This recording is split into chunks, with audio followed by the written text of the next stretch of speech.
여러분 안녕하세요. 모두 동산의 동산지기 모모동 심원장입니다. 자, 우리 오늘도 요양보호사 실전 모의고사 10회 중 6회 실기 파트 문제 한번 훑어보겠습니다. 자, 바로 문제로 들어가 보도록 할게요. 실기 6회 여러분들 교재 페이지 103쪽입니다. 1번 가정 형편이 어렵거나 부득이한 사정으로 기본적인 식사를 거를 우려가 있는 노인에게 무료로 식사를 제공하는 서비스 뭐가 있을까요?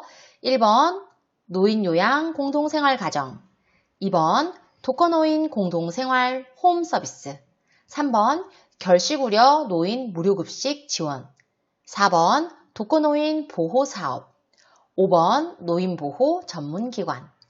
자, 정답은요. 여러분들 교재 27쪽에 나와 있는 표준교재 27쪽 제 문제집 103쪽에 나와 있는 문제입니다. 정답은 3번 결식우려 노인 무료급식 지원이 되겠습니다. 자, 6번째 문제입니다. 대상자의 투약 돕기 방법으로 옳은 것은에 대한 문제예요. 대상자가 원하면 처방된 이외의 약은 섞어준다.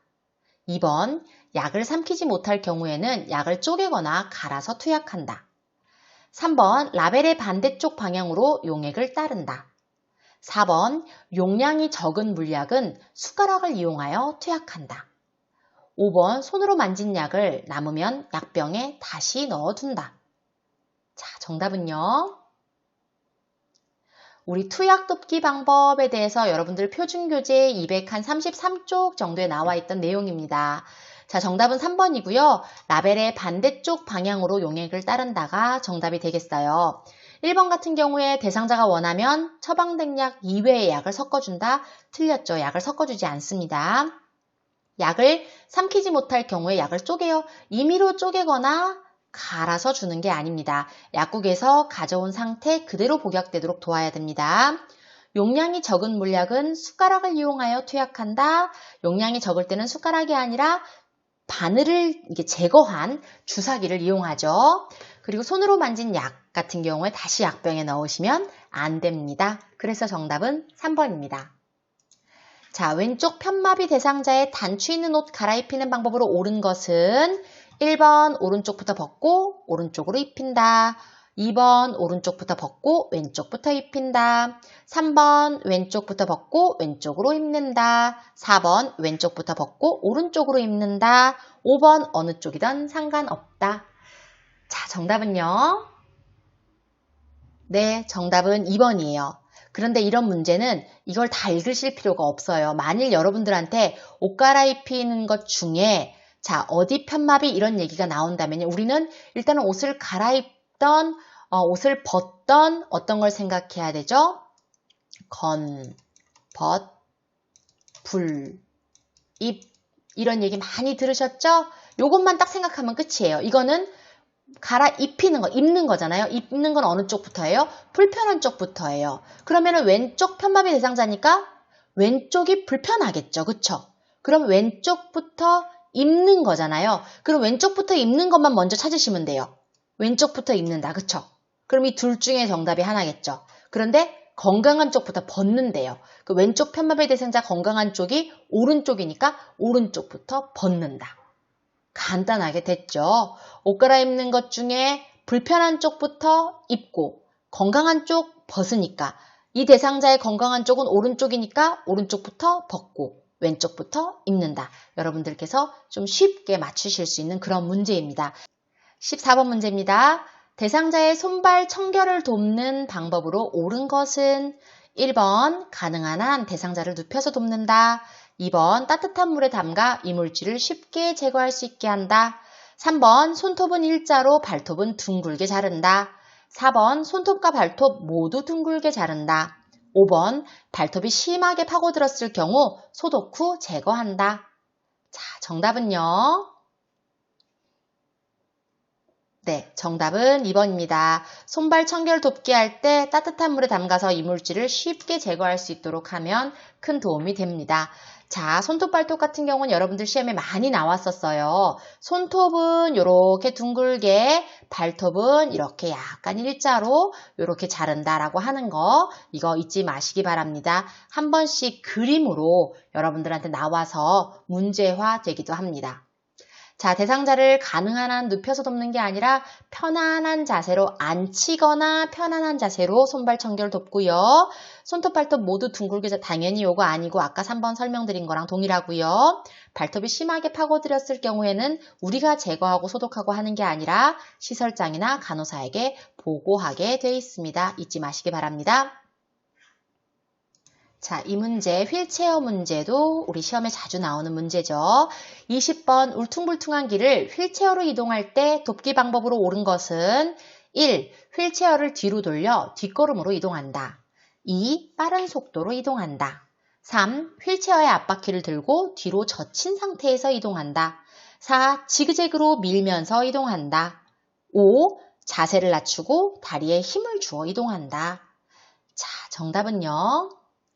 휠체어 이동 시 작동 방법 여러분들 표준교재 293쪽을 표준교재를 열어서 꼭 한번 확인해 보시고요. 제 문제집 말고 표준교재 말씀드립니다.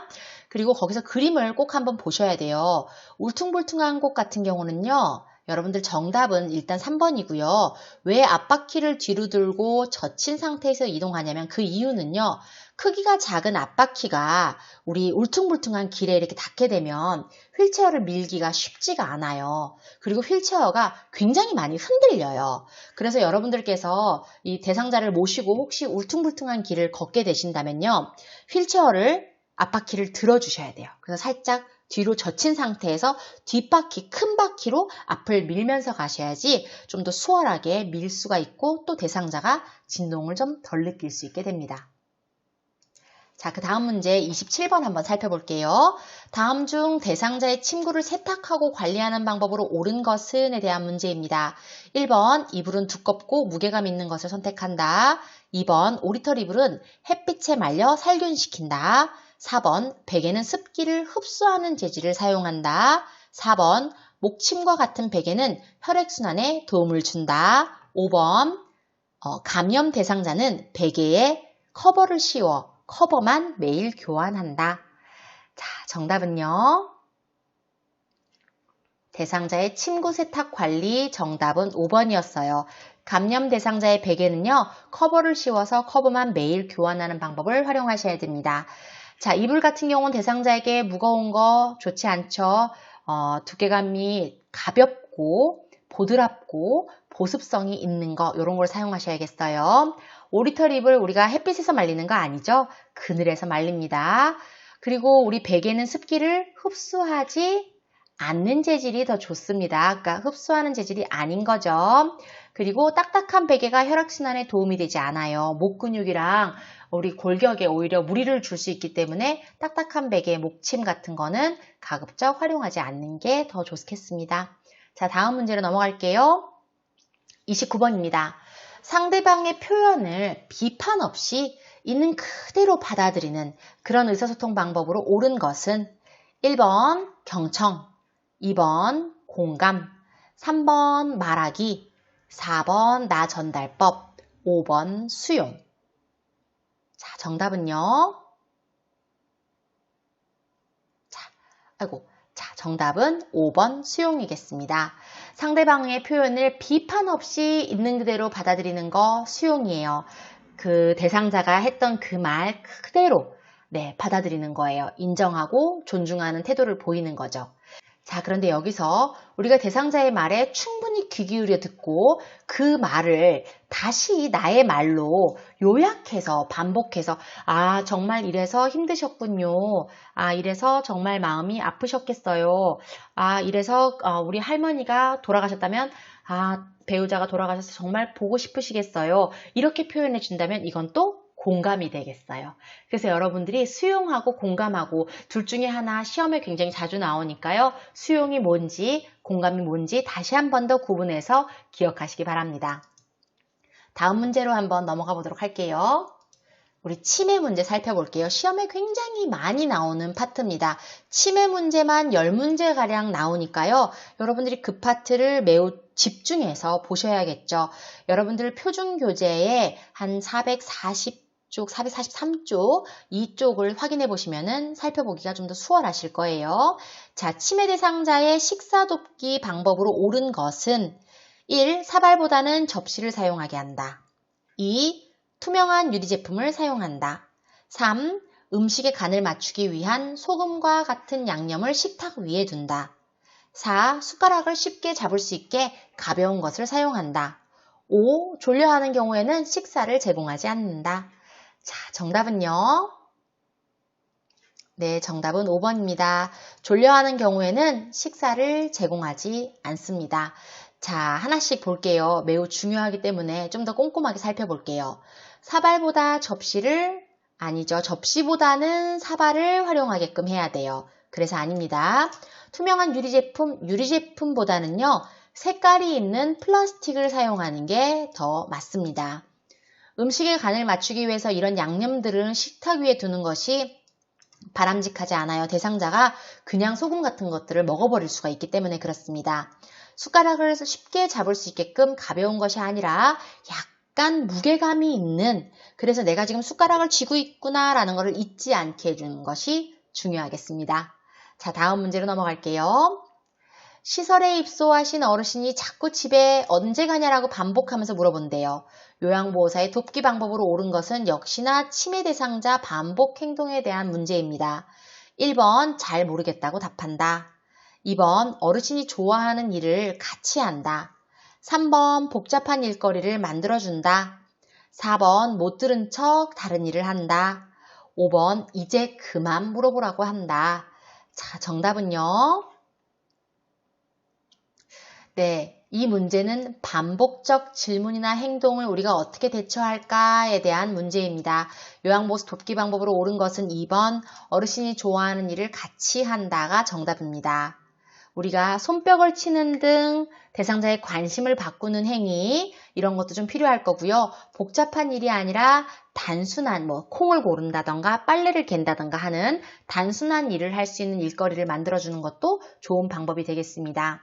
그리고 못 들은 척하거나 잘 모른다고 대답한다, 바람직하지 않고요. 이제 그만 물어보세요 라고 윽박을 지른다거나 하는 것도 바람직하지 않는 방법이 되겠습니다. 그래서 나머지는 다 아니고요. 정답은 2번이었습니다. 38번 문제, 또 치매 문제 가져왔습니다. 주먹으로 치고 꼬집는 행동을 할 때 돕는 방법. 이 문제는 파괴적 행동에 대한 얘기죠. 자, 1번 공격적인 행동이 나타날 때마다 신체적 구속을 한다. 2번 진정된 후에는 왜 그랬는지 물어본다. 3번 조용한 장소에서 쉬도록 한다. 4번 대상자가 좋아하는 음악을 틀어놓거나 노래를 함께 부른다. 5번 다른 자극을 주어 환기를 시킨다. 자, 정답은요? 네, 정답은 3번 조용한 곳에서 쉬도록 한다가 정답이 되겠습니다. 자, 공격적인 행동이 나타날 때마다 신체적 구속, 우리 가급적 신체적 구속은 하지 않죠. 진정된 후에 왜 그랬는지 따로 이상 행동에 대해서 그때 왜 그러셨어요? 왜 꼬집으셨어요? 이렇게 물어보지 않습니다. 자, 4번 대상자가 좋아하는 음악을 틀어놓거나 노래를 함께 부른다. 이거 같은 경우는요, 우리 의심이나 망상 혹은 환각 대상자들을 돕는 방법에 좋은 방법으로 나오는 정답이고요. 그리고 5번 다른 자극을 주어 환기시킨다. 우리 이렇게 꼬집고 이런 파괴적인 행동을 하시는 분들은 가능한 한 다른 자극을 주지는 않습니다. 그래서 정답은 3번이 정답이 되겠습니다. 그 외에도 많은 문제집에 여러 치매 문제가 있으니까 여러분들도 참고하시고요. 자, 42번 경증 인지장애 대상자에게 할 수 있는 인지자극 훈련에 대한 문제 한번 보도록 하겠습니다. 1번 여러 가지 단어 말하기, 2번 뇌 건강 일기 쓰기, 3번 빈칸 채우기, 4번 물건값 계산하기, 5번 특정 글자 고르기. 자, 경증 인지장애 대상자들에게 할 수 있는 인지자극 훈련으로 옳은 것은 정답은요? 네, 정답은 1번. 경증 인지장애를 가지신 분들에게는 여러 가지 단어 말하기가 우리 인지자극 훈련에 들어간다고 할 수 있겠습니다. 나머지 2번에서 5번 같은 경우는요. 인지 기능에는 문제가 없는 대상자들에게 하는 활동들이에요. 그렇기 때문에 정답은 1번밖에 없었습니다. 자, 다음 중 응급처치에 관한 내용으로 옳은 것은 43번 문항입니다. 1번 119에 신고하고 의료인이 올 때까지 대상자를 지켜본다. 2번 대상자를 발견한 순서대로 응급처치를 한다. 3번 대상자를 빨리 옮겨 응급처치를 한다. 4번 대상자에게 의약품을 사용한다. 5번 응급처치 교육을 가장 많이 받은 사람의 지시에 따른다. 자, 정답은요? 네, 정답은 5번입니다. 응급처치 교육을 가장 많이 받은 사람의 지시에 따른다가 정답이 되겠어요. 나머지 보시면은 119에 신고하고 의료인이 올 때까지 우리가 응급처치를 시행해야지 그냥 지켜보는 거 아니고요. 대상자를 발견한 순서대로가 아니라 긴급을 요하는 순서대로입니다. 그리고 대상자를 가급적 옮기지 않는 게 중요해요. 그러니까 빨리 옮겨는 틀리죠. 대상자의 의약품을 사용한다. 대상자에게 우리가 의약품을 사용할 수는 없습니다. 그렇기 때문에 정답은 5번 한 개였죠. 자, 마지막 문제 한번 볼게요. 45번입니다. 자동 심장 충격기 사용에 대한 설명으로 옳은 것은에 대한 문제였고요. 1번 반응은 없지만 정상적인 호흡이 있는 대상자에게 사용한다. 2번 전극 패드 부착, 전원 켜기, 심장 리듬 분석, 제세동 시행 순서로 사용한다. 3번 분석 중이라는 음성 지시가 나오면 가슴 압박을 계속 실시한다. 4번 제세동 버튼을 누르기 전에 모두 대상자의 몸에서 떨어졌는지 반드시 확인한다. 5번 오른쪽 패드는 왼쪽 겨드랑이 바로 아래에, 왼쪽 패드는 왼쪽 쇄골 아래에 부착한다. 자, 정답은요. 자동 심장 충격기 사용법은 그림으로도 나오고 이렇게 문제로도 나옵니다. 정답은 4번. 자, 제세동 버튼을 누르기 전에는 무조건 아무도 대상자의 몸에 손이 닿아 있거나 붙어 있으면 안 됩니다.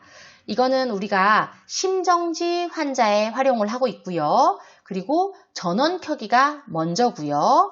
그리고 분석 중에는 심폐소생술을 멈춰야 되지. 분석 중이라는 음성 메시지가 나오는데 계속 심폐소생을 하면 안 되고요.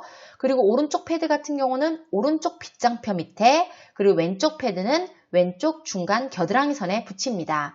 그래서 관련 샘플을 제가 한번 여러분들한테 보여드리면요. 자, 여러분들이 이런 그림 많이 보셨을 거예요. 그래서 제가 설명드렸던 것과 동일하게 우리 이걸 꼭 기억하시고요. 자, 보시면은 패드 부착 위치, 오른쪽 그리고 왼쪽, 여러분들 잊지 마시고 이 그림 그대로 머릿속에 기억해서 가시기 바랍니다. 자, 그래서 우리 여기까지 문제를 한번 살펴봤어요. 본 영상은 제 교재를 바탕으로 만들어졌고요. 유튜브에 이렇게 일부가 공개됩니다. 교재 정보 보호를 위해서 그 외의 영상, 다른 문제들은 추가 제작하지 않는 점 양해 부탁드립니다. 지금까지 집중하시느라 너무너무 수고하셨고요. 모두의 합격을 진심으로 기원합니다. 지금까지 모모동 심원장이었습니다. 감사합니다.